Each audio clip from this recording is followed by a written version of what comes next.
Karnataka prime ಟೈಮ್ಗೆ ಸ್ವಾಗತ. ಈಗ ದರ್ಶನ್ ಆ್ಯಂಡ್ ಟೀಮ್ ವಿರುದ್ಧ ಯಾವೆಲ್ಲ ಸೆಕ್ಷನ್ ಹಾಕಿದ್ದಾರೆ ನಿಮ್ಗೆ ಗೊತ್ತಿದೆ. IPC ಸೆಕ್ಷನ್ 302 ಅಪರಾಧ ಏನು? ಕೊಲೆ ಆರೋಪ.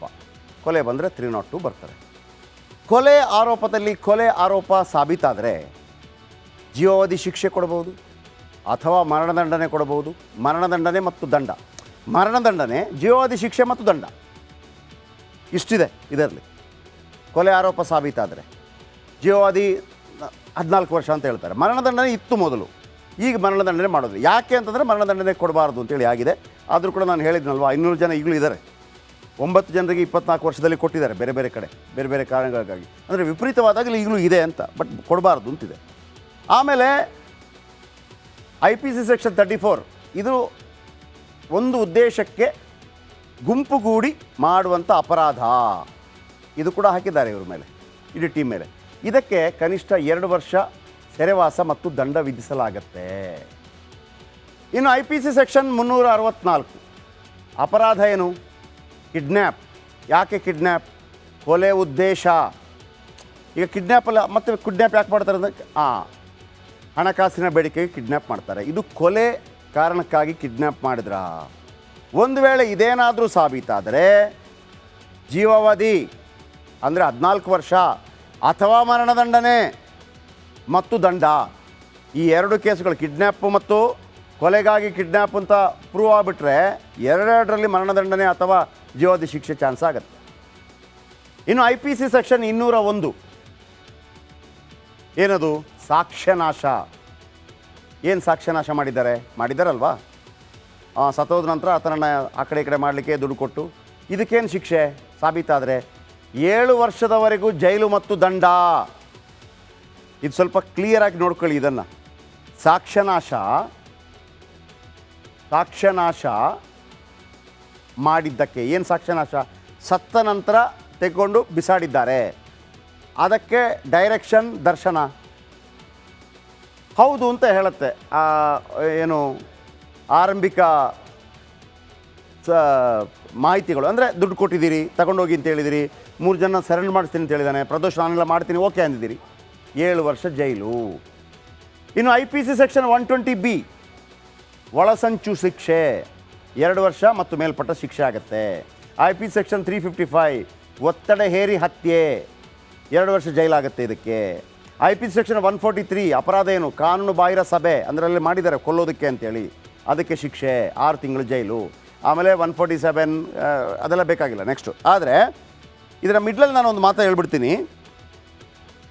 ಜಾಮೀನು ಸಿಗತ್ತಾ ಅಂತ ಕೇಳ್ತಾ ಇದ್ದಾರೆ ಕೆಲವರೆಲ್ಲ. ಜಾಮೀನು ಅರ್ಜಿ ಅಂತೇಳಿ. ಜಾಮೀನು ಕೊಡಬಾರ್ದಾ? ಜಾಮೀನು ಸಿಗೋದಿಲ್ವ? ಸಿಗತ್ತೆ. ಈಗ ಟ್ರಯಲ್ ಕೋರ್ಟ್ ಮತ್ತು ಹೈಕೋರ್ಟ್, ನಿಮಗೊಂದು ಕತೆ ಹೇಳ್ತೀನಿ ಸಣ್ಣದಾಗಿ.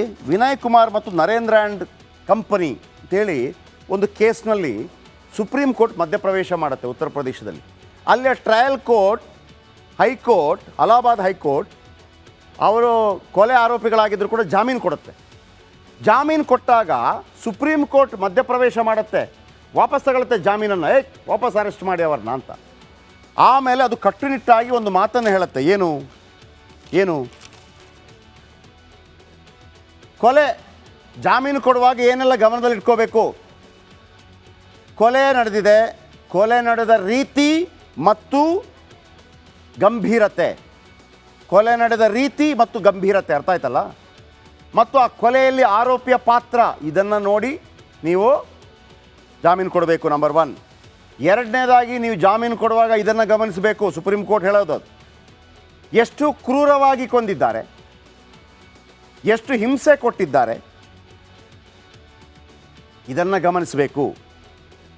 ಆಮೇಲೆ ಜಾಮೀನು ಕೊಟ್ಟರೆ ಆತ ತಲೆಮರೆಸಿಕೊಳ್ಳುವ ಸಾಧ್ಯತೆ ಇದೆಯಾ ಅಥವಾ ಇನ್ನೊಂದು ಕೊಲೆ ಮಾಡಬಹುದಾ? ಇನ್ನೊಂದು ಕೊಲೆ ಮಾಡಬಹುದಾ? ತಲೆ ಕೆಟ್ಟಿದೆ ಇವರಿಗೆ ಅಂದರೆ ನಿಮ್ಗೆ ಅನಿಸ್ಬೋದು. ಕೆಲವು ಕ್ರಿಮಿನಲ್ಸ್ಗಳು ಏನು ಮಾಡ್ತಾರೆ ಅಂತಂದರೆ, ಒಂದು ಕೊಲೆ ಮಾಡಿ ವಾಪಸ್ ಹೋಗಿ ಒಂದು ಕೊಲೆ. ನಾನು ಅದೇ ಹೇಳ್ತಾ ಇದ್ದೆ, ಜೈಲಲ್ಲಿರುವಂಥ 10 ಕೊಲೆ ಆರೋಪಗಳಿದೆ. ಯಾಕೆ ಉಳಿಸ್ಕೊಂಡಿದ್ದೀರ ಅವ್ರನ್ನ? ಆ್ಯಂಡ್ ಇವರು ಹೊರಗೆ ಹೋದರೆ ಸಾಕ್ಷ್ಯನಾಶ ಮಾಡ್ತಾರಾ? ಆಮೇಲೆ ಆತನ ನಡವಳಿಕೆ ಹೇಗಿದೆ, ತನಿಖೆ ಯಾವ ಹಂತದಲ್ಲಿದೆ? ಈಗ ದರ್ಶನ್ ವಿಚಾರಕ್ಕೆ ಬರೋಣ. ಕೊಡ್ತಾರೋ ಕೊಡೋದಿಲ್ವ ಅಂತೇಳಿ. ಕೊಲೆಯಲ್ಲಿ ಇವರ ಪಾತ್ರ ಇದೆ ಅಂತ ಸಾಬೀತಾಗಿದೆ, ಆಲ್ರೆಡಿ ಹೇಳ್ಕೊಂಡಿದ್ದಾರೆ. ನೇರವಾಗಿ ಬಾಗಿನೂ ಆಗಿದ್ದಾರೆ, ಹೊಡೆದಿದ್ದಾರೆ. ಆಮೇಲೆ ಪ್ರೈವೇಟ್ ಪಾರ್ಟ್ಗೆ ಒದ್ದಿದ್ದಾರೆ ಕ್ರೂರವಾಗಿ, ಅದನ್ನು ಒಪ್ಕೊಂಡಿದ್ದಾರೆ. ಸಾಕ್ಷ್ಯನಾಶ ಮಾಡೋದಕ್ಕೆ ಯತ್ನ ಮಾಡಿದ್ದಾರೆ. ಸಹಚರರಿಗೆ 30 ಲಕ್ಷ ಕೊಟ್ಟ ಆರೋಪ ಇದೆ ಸಾಕ್ಷ್ಯನಾಶಕ್ಕೆ. ಆಮೇಲೆ ಇನ್ನು ಅಣ್ಣ ಹೊರಗೆ ಬಂದರೆ ನೋಡ್ಕೋತೀವಿ ಅಂತೇಳಿ ಅಭಿಮಾನಿಗಳು ಆರೋಪ ಆವಾಜ್ ಹಾಕಿದ್ದಕ್ಕೆ ಅನ್ನಪೂರ್ಣೇಶ್ವರಿ ನಗರ ಪೊಲೀಸ್ ಠಾಣೆಯಲ್ಲಿ ಪ್ರಕರಣ ದಾಖಲಾಗಿದೆ.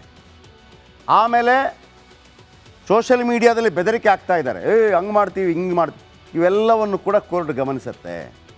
ಹಾಗಾಗಿ ಈಗ ನೀವು ಡಿಸೈಡ್ ಮಾಡಿ, ಶಿಕ್ಷೆ ಆಗೋದು ಆಮೇಲೆ ವಿಚಾರ, ಬೇಲ್ ಸಿಗುತ್ತಾ ಸಿಗೋದಿಲ್ವಾ ಈಗ ನಿಮ್ಮ ವಿವೇಚನೆಗೆ ಬಿಟ್ಟಿದ್ದೀನಿ. ಓಕೆ, ಇನ್ನು ಕರ್ನಾಟಕ ಪ್ರೈಮ್ ಟೈಮ್ಗೆ ಸ್ವಾಗತ. ಈಗ ದರ್ಶನ್ ಆ್ಯಂಡ್ ಟೀಮ್ ವಿರುದ್ಧ ಯಾವೆಲ್ಲ ಸೆಕ್ಷನ್ ಹಾಕಿದ್ದಾರೆ ನಿಮ್ಗೆ ಗೊತ್ತಿದೆ. IPC ಸೆಕ್ಷನ್ 302 ಅಪರಾಧ ಏನು? ಕೊಲೆ ಆರೋಪ. ಕೊಲೆ ಬಂದರೆ 302 ಬರ್ತಾರೆ. ಕೊಲೆ ಆರೋಪದಲ್ಲಿ ಕೊಲೆ ಆರೋಪ ಸಾಬೀತಾದರೆ ಜೀವಾವಧಿ ಶಿಕ್ಷೆ ಕೊಡಬಹುದು ಅಥವಾ ಮರಣದಂಡನೆ ಕೊಡಬಹುದು.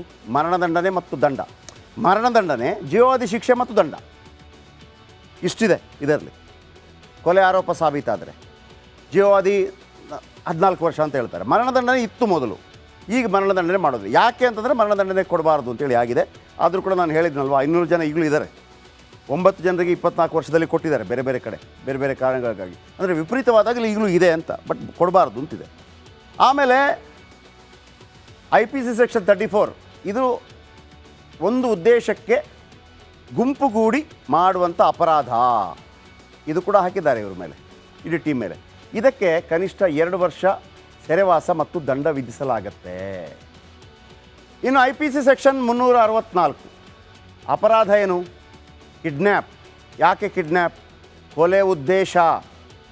ಈಗ ಕಿಡ್ನ್ಯಾಪ್ ಅಲ್ಲ, ಮತ್ತೆ ಕಿಡ್ನ್ಯಾಪ್ ಯಾಕೆ ಮಾಡ್ತಾರೆ ಅಂದರೆ ಹಣಕಾಸಿನ ಬೇಡಿಕೆಗೆ ಕಿಡ್ನ್ಯಾಪ್ ಮಾಡ್ತಾರೆ. ಇದು ಕೊಲೆ ಕಾರಣಕ್ಕಾಗಿ ಕಿಡ್ನ್ಯಾಪ್ ಮಾಡಿದ್ರ.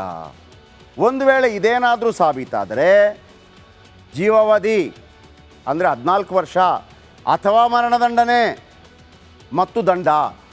ಈ 2 ಕೇಸುಗಳು, ಕಿಡ್ನ್ಯಾಪ್ ಮತ್ತು ಕೊಲೆಗಾಗಿ ಕಿಡ್ನ್ಯಾಪ್ ಅಂತ ಪ್ರೂವ್ ಆಗಿಬಿಟ್ರೆ ಎರಡರಲ್ಲಿ ಮರಣದಂಡನೆ ಅಥವಾ ಜೀವಾವಧಿ ಶಿಕ್ಷೆ ಚಾನ್ಸ್ ಆಗುತ್ತೆ. ಇನ್ನು IPC ಸೆಕ್ಷನ್ 201 ಏನದು? ಸಾಕ್ಷ್ಯನಾಶ. ಏನು ಸಾಕ್ಷ್ಯನಾಶ ಮಾಡಿದ್ದಾರಲ್ವಾ? ಸತ್ತೋದ ನಂತರ ಆತನನ್ನು ಆ ಕಡೆ ಈ ಕಡೆ ಮಾಡಲಿಕ್ಕೆ ದುಡ್ಡು ಕೊಟ್ಟು. ಇದಕ್ಕೇನು ಶಿಕ್ಷೆ ಸಾಬೀತಾದರೆ 7 ವರ್ಷದವರೆಗೂ ಜೈಲು ಮತ್ತು ದಂಡ. ಇದು ಸ್ವಲ್ಪ ಕ್ಲಿಯರಾಗಿ ನೋಡ್ಕೊಳ್ಳಿ ಇದನ್ನು. ಸಾಕ್ಷ್ಯನಾಶ ಮಾಡಿದ್ದಕ್ಕೆ ಏನು ಸಾಕ್ಷ್ಯನಾಶ? ಸತ್ತ ನಂತರ ತೆಗೆದುಕೊಂಡು ಬಿಸಾಡಿದ್ದಾರೆ, ಅದಕ್ಕೆ ಡೈರೆಕ್ಷನ್ ದರ್ಶನ ಹೌದು ಅಂತ ಹೇಳುತ್ತೆ. ಏನು ಆರಂಭಿಕ ಮಾಹಿತಿಗಳು ಅಂದರೆ ದುಡ್ಡು ಕೊಟ್ಟಿದ್ದೀರಿ, ತಗೊಂಡೋಗಿ ಅಂತ ಹೇಳಿದಿರಿ, 3 ಜನ ಸರೆಂಡರ್ ಮಾಡಿಸ್ತೀನಿ ಅಂತ ಹೇಳಿದ್ದಾನೆ, ಪ್ರದೋಷ ನಾನೆಲ್ಲ ಮಾಡ್ತೀನಿ ಓಕೆ ಅಂದಿದ್ದೀರಿ, 7 ವರ್ಷ ಜೈಲು. ಇನ್ನು IPC ಸೆಕ್ಷನ್ 120B ಒಳಸಂಚು ಶಿಕ್ಷೆ 2 ವರ್ಷ ಮತ್ತು ಮೇಲ್ಪಟ್ಟ ಶಿಕ್ಷೆ ಆಗುತ್ತೆ. IPC ಸೆಕ್ಷನ್ 355 ಒತ್ತಡ ಹೇರಿ ಹತ್ಯೆ 2 ವರ್ಷ ಜೈಲಾಗುತ್ತೆ ಇದಕ್ಕೆ. IPC ಸೆಕ್ಷನ್ 143 ಅಪರಾಧ ಏನು? ಕಾನೂನು ಬಾಹಿರ ಸಭೆ, ಅಂದರೆ ಅಲ್ಲಿ ಮಾಡಿದ್ದಾರೆ ಕೊಲ್ಲೋದಕ್ಕೆ ಅಂತೇಳಿ, ಅದಕ್ಕೆ ಶಿಕ್ಷೆ 6 ತಿಂಗಳು ಜೈಲು. ಆಮೇಲೆ 147 ಅದೆಲ್ಲ ಬೇಕಾಗಿಲ್ಲ ನೆಕ್ಸ್ಟು. ಆದರೆ ಇದರ ಮಿಡ್ಲಲ್ಲಿ ನಾನು ಒಂದು ಮಾತು ಹೇಳ್ಬಿಡ್ತೀನಿ. ಜಾಮೀನು ಸಿಗುತ್ತಾ ಅಂತ ಕೇಳ್ತಾ ಇದ್ದಾರೆ ಕೆಲವರೆಲ್ಲ. ಜಾಮೀನು ಅರ್ಜಿ ಅಂತೇಳಿ. ಜಾಮೀನು ಕೊಡಬಾರ್ದಾ? ಜಾಮೀನು ಸಿಗೋದಿಲ್ವ? ಸಿಗತ್ತೆ. ಈಗ ಟ್ರಯಲ್ ಕೋರ್ಟ್ ಮತ್ತು ಹೈಕೋರ್ಟ್, ನಿಮಗೊಂದು ಕತೆ ಹೇಳ್ತೀನಿ ಸಣ್ಣದಾಗಿ. ವಿನಯ್ ಕುಮಾರ್ ಮತ್ತು ನರೇಂದ್ರ ಆ್ಯಂಡ್ ಕಂಪನಿ ಅಂತೇಳಿ ಒಂದು ಕೇಸ್ನಲ್ಲಿ ಸುಪ್ರೀಂ ಕೋರ್ಟ್ ಮಧ್ಯಪ್ರವೇಶ ಮಾಡುತ್ತೆ ಉತ್ತರ ಪ್ರದೇಶದಲ್ಲಿ. ಅಲ್ಲೇ trial court, high court, Allahabad high court ಅವರು ಕೊಲೆ ಆರೋಪಿಗಳಾಗಿದ್ದರೂ ಕೂಡ ಜಾಮೀನು ಕೊಡುತ್ತೆ. ಜಾಮೀನು ಕೊಟ್ಟಾಗ ಸುಪ್ರೀಂ ಕೋರ್ಟ್ ಮಧ್ಯಪ್ರವೇಶ ಮಾಡುತ್ತೆ, ವಾಪಸ್ ತಗೊಳುತ್ತೆ ಜಾಮೀನನ್ನು, ವಾಪಸ್ ಅರೆಸ್ಟ್ ಮಾಡಿ ಅವ್ರನ್ನ ಅಂತ. ಆಮೇಲೆ ಅದು ಕಟ್ಟುನಿಟ್ಟಾಗಿ ಒಂದು ಮಾತನ್ನು ಹೇಳುತ್ತೆ. ಏನು ಕೊಲೆ ಜಾಮೀನು ಕೊಡುವಾಗ ಏನೆಲ್ಲ ಗಮನದಲ್ಲಿ ಇಟ್ಕೋಬೇಕು? ಕೊಲೆ ನಡೆದಿದೆ, ಕೊಲೆ ನಡೆದ ರೀತಿ ಮತ್ತು ಗಂಭೀರತೆ. ಕೊಲೆ ನಡೆದ ರೀತಿ ಮತ್ತು ಗಂಭೀರತೆ ಅರ್ಥ ಆಯ್ತಲ್ಲ? ಮತ್ತು ಆ ಕೊಲೆಯಲ್ಲಿ ಆರೋಪಿಯ ಪಾತ್ರ, ಇದನ್ನು ನೋಡಿ ನೀವು ಜಾಮೀನು ಕೊಡಬೇಕು. ನಂಬರ್ 1. ಎರಡನೇದಾಗಿ ನೀವು ಜಾಮೀನು ಕೊಡುವಾಗ ಇದನ್ನು ಗಮನಿಸಬೇಕು. ಸುಪ್ರೀಂ ಕೋರ್ಟ್ ಹೇಳೋದು ಅದು.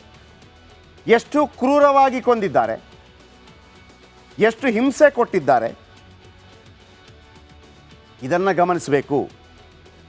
ಆಮೇಲೆ ಜಾಮೀನು ಕೊಟ್ಟರೆ ಆತ ತಲೆಮರೆಸಿಕೊಳ್ಳುವ ಸಾಧ್ಯತೆ ಇದೆಯಾ, ಅಥವಾ ಇನ್ನೊಂದು ಕೊಲೆ ಮಾಡಬಹುದಾ? ಅರೆ, ಇನ್ನೊಂದು ಕೊಲೆ ಮಾಡಬಹುದಾ? ತಲೆ ಕೆಟ್ಟಿದೆ ಇವರಿಗೆ ಅಂದರೆ ನಿಮ್ಗೆ ಅನಿಸ್ಬೋದು. ಕೆಲವು ಕ್ರಿಮಿನಲ್ಸ್ಗಳು ಏನು ಮಾಡ್ತಾರೆ ಅಂತಂದರೆ, ಒಂದು ಕೊಲೆ ಮಾಡಿ ವಾಪಸ್ ಹೋಗಿ ಒಂದು ಕೊಲೆ. ನಾನು ಅದೇ ಹೇಳ್ತಾ ಇದ್ದೆ, ಜೈಲಲ್ಲಿರುವಂಥ 10 ಕೊಲೆ ಆರೋಪಗಳಿದೆ. ಯಾಕೆ ಉಳಿಸ್ಕೊಂಡಿದ್ದೀರ ಅವ್ರನ್ನ?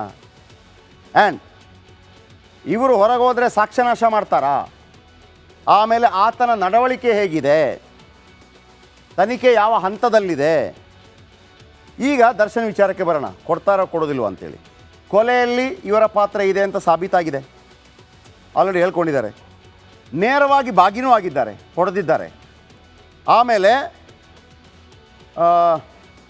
ಪ್ರೈವೇಟ್ ಪಾರ್ಟ್ಗೆ ಒದ್ದಿದ್ದಾರೆ ಕ್ರೂರವಾಗಿ, ಅದನ್ನು ಒಪ್ಕೊಂಡಿದ್ದಾರೆ. ಸಾಕ್ಷ್ಯನಾಶ ಮಾಡೋದಕ್ಕೆ ಯತ್ನ ಮಾಡಿದ್ದಾರೆ. ಸಹಚರರಿಗೆ 30 ಲಕ್ಷ ಕೊಟ್ಟ ಆರೋಪ ಇದೆ ಸಾಕ್ಷ್ಯನಾಶಕ್ಕೆ. ಆಮೇಲೆ ಇನ್ನು ಅಣ್ಣ ಹೊರಗೆ ಬಂದರೆ ನೋಡ್ಕೋತೀವಿ ಅಂತೇಳಿ ಅಭಿಮಾನಿಗಳು ಆವಾಜ್ ಹಾಕಿದ್ದಕ್ಕೆ ಅನ್ನಪೂರ್ಣೇಶ್ವರಿ ನಗರ ಪೊಲೀಸ್ ಠಾಣೆಯಲ್ಲಿ ಪ್ರಕರಣ ದಾಖಲಾಗಿದೆ. ಆಮೇಲೆ ಸೋಷಿಯಲ್ ಮೀಡಿಯಾದಲ್ಲಿ ಬೆದರಿಕೆ ಆಗ್ತಾ ಇದ್ದಾರೆ, ಹಂಗೆ ಮಾಡ್ತೀವಿ, ಹಿಂಗೆ ಮಾಡ್ತೀವಿ. ಇವೆಲ್ಲವನ್ನು ಕೂಡ ಕೋರ್ಟ್ ಗಮನಿಸುತ್ತೆ. ಹಾಗಾಗಿ ಈಗ ನೀವು ಡಿಸೈಡ್ ಮಾಡಿ, ಶಿಕ್ಷೆ ಆಗೋದು ಆಮೇಲೆ ವಿಚಾರ. ಬೇಲ್ ಸಿಗುತ್ತಾ ಸಿಗೋದಿಲ್ವಾ ಈಗ ನಿಮ್ಮ ವಿವೇಚನೆಗೆ ಬಿಟ್ಟಿದ್ದೀನಿ. ಓಕೆ. ಇನ್ನು